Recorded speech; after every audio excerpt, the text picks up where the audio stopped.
Yo soy el buen pastor, que da la vida por sus ovejas.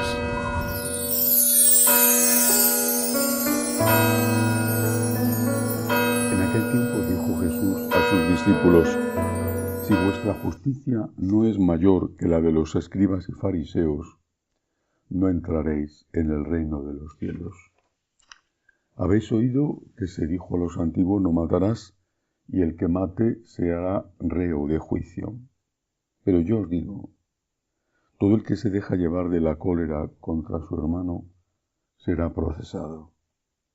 Y si uno llama a su hermano imbécil, tendrá que comparecer ante el Sanedrín, y si lo llama necio, merece la condena de la hiena del fuego. Por tanto, si cuando vas a presentar tu ofrenda sobre el altar, te acuerdas allí mismo de que tu hermano tiene quejas contra ti, deja allí tu ofrenda ante el altar y vete primero a reconciliarte con tu hermano, y entonces vuelve a presentar tu ofrenda. Con el que te pone pleito, procura arreglarte enseguida mientras vais todavía de camino, no sea que te entregue al juez y el juez al alguacil y te metan en la cárcel. En verdad te digo que no saldrás de allí hasta que hayas pagado el último céntimo. Palabra del Señor. Gloria a ti, Señor Jesús. Hoy la Iglesia celebra la memoria litúrgica de San Antonio de Padua. Es uno de los santos más populares, por lo menos lo ha sido hasta hace muy poco. En realidad, quizá debería de llamarse San Antonio de Lisboa, porque nació en esa ciudad, en Lisboa.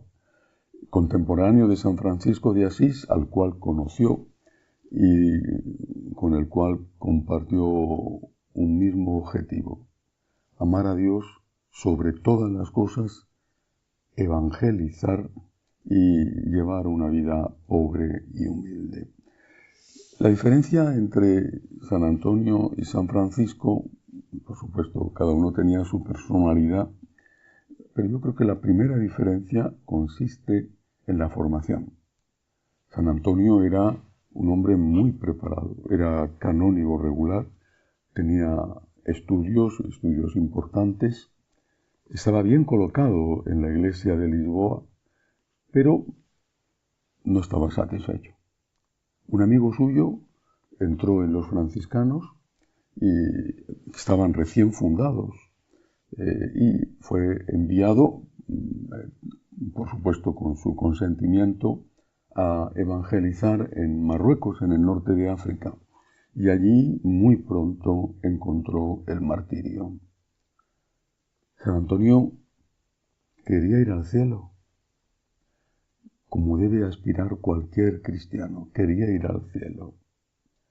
Y se dio cuenta de que su amigo le había ganado, que su amigo ya estaba en el cielo.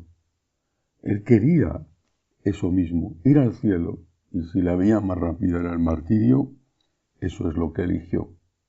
Entonces se puso en contacto con los franciscanos, donde había entrado su amigo, y pidió entrar, dejar los canónigos regulares y entrar en los franciscanos.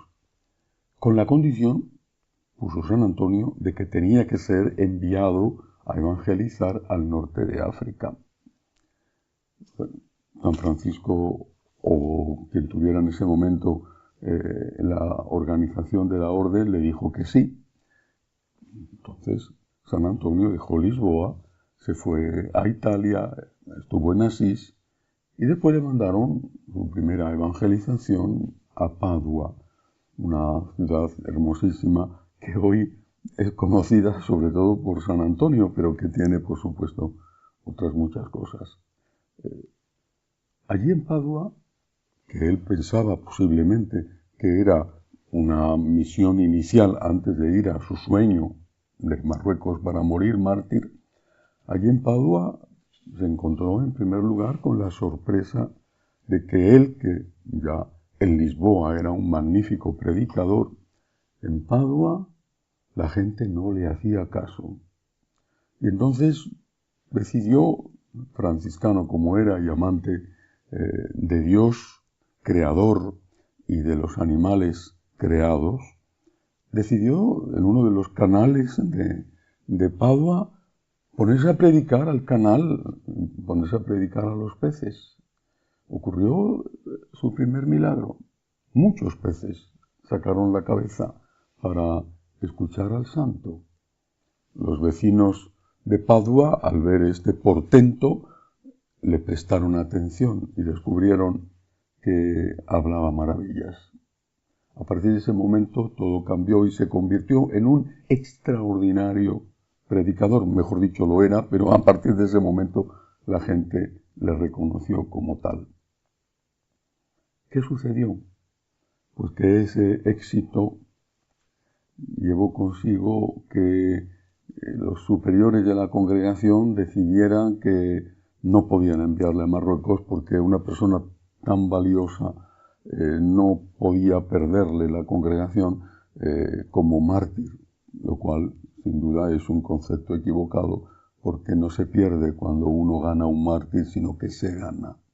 El caso es que le dejaron en Padua. Él obedeció. Y esa es la segunda enseñanza. Tú tienes un plan y Dios tiene otro. Y tienes que aceptar el plan de Dios, aunque te cueste entenderlo o te cueste aplicarlo. San Antonio obedeció. Como sabía teología, por encargo de San Francisco, empezó a enseñar teología a esos hermanos, muchos de los cuales eran analfabetos porque eran campesinos jóvenes, buenos, pero que no tenían formación. A veces, insisto, quizá ni siquiera sabían leer y escribir. Empezó a enseñar, a formar, y ahí surge el primer estudio teológico, y yo creo que algo más que la teología, franciscano. San Francisco murió en el 1226 con una vida llena de sufrimientos físicos y también espirituales por los contratiempos que tenía en la orden fundada por él. San Antonio no le sobrevivió mucho. Murió en el 1231, 5 años después nada más que su fundador y su amigo. Pero además de esto, ¿cuál es la enseñanza que nos deja San Antonio? Porque después, en su vida ya, y después, su devoción aumentó de forma extraordinaria. Todavía hoy, si se va a Padua, se ve una gran cantidad de peregrinos acercándose con humildad y con devoción a su tumba. Una tumba, entre otras cosas, bellísima, espectacular, un monumento. Y allí se ve a personas mayores y también a personas jóvenes apoyar su frente en el mármol de su tumba, encomendándose al santo y pidiendo cada uno el favor, la gracia que necesita. ¿Por qué? ¿Por qué? Yo creo que el secreto está en que San Antonio, como San Francisco, como han hecho los misioneros siempre, hablaba el idioma de la gente. Y no me refiero a aquel italiano precoz que se hablaba en la época de San Francisco, anterior al que después va a escribir maravillosamente Dante en su Divina Comedia, el italiano en el que San Francisco compone el Cántico de las Criaturas. No me refiero a eso. El idioma de la gente, el idioma del pueblo, es el idioma del corazón.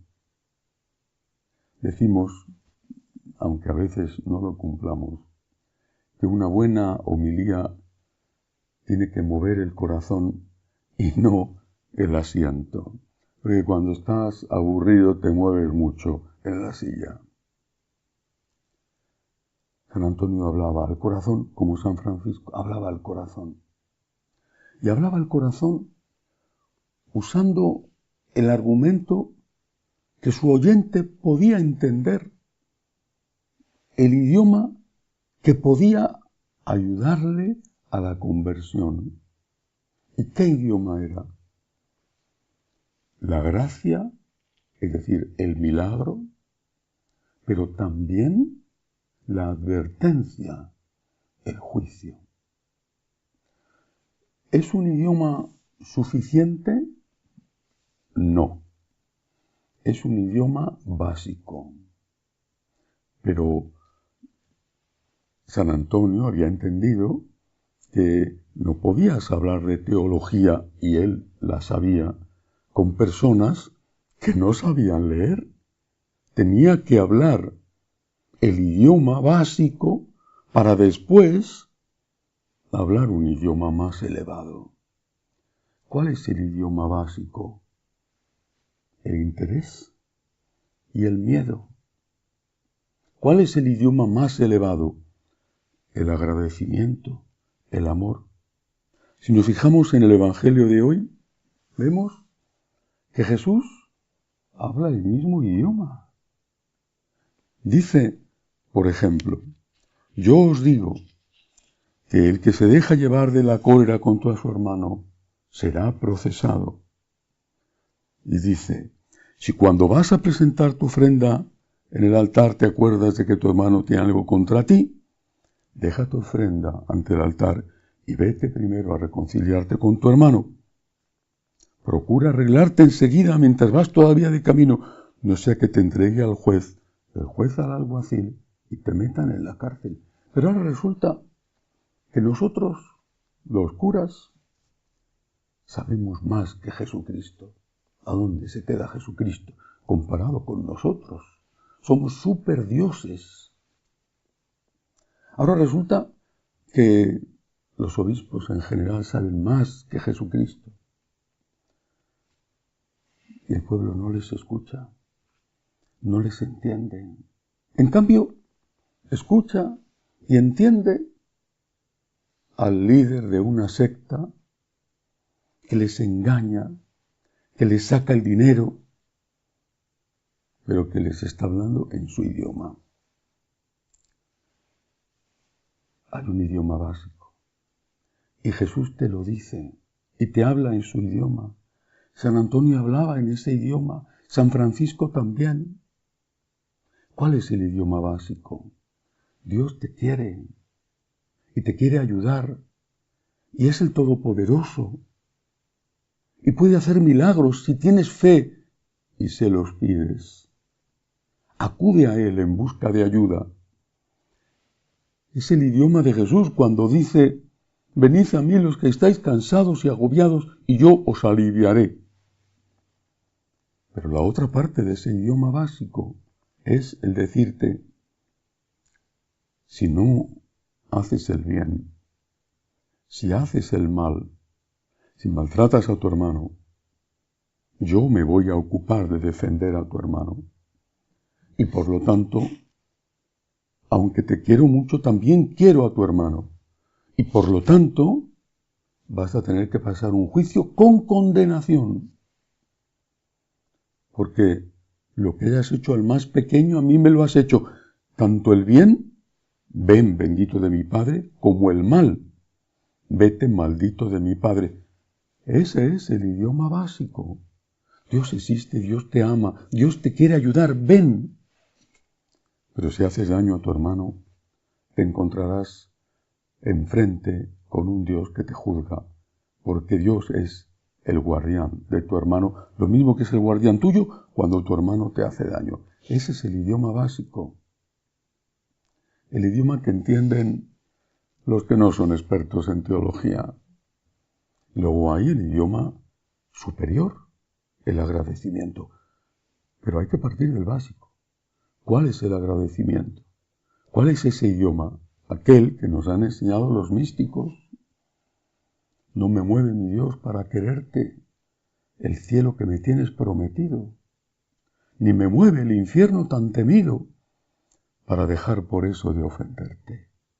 Tú me mueves, mi Dios, muéveme el verte clavado en esa cruz y escarnecido, que aunque no hubiera cielo, yo te amara, y aunque no hubiera infierno, te temiera. El agradecimiento. Hacer las cosas por amor al amor. San Francisco lo vivió. San Antonio lo vivió. Pero hablaban al pueblo con el idioma que el pueblo podía entender. Y después, al que había dado ese primer paso, le llevaban a las cumbres de la espiritualidad, al agradecimiento. Hagamos nosotros lo mismo, y no solo los sacerdotes, también los laicos, porque todos tenemos que evangelizar. Que así sea.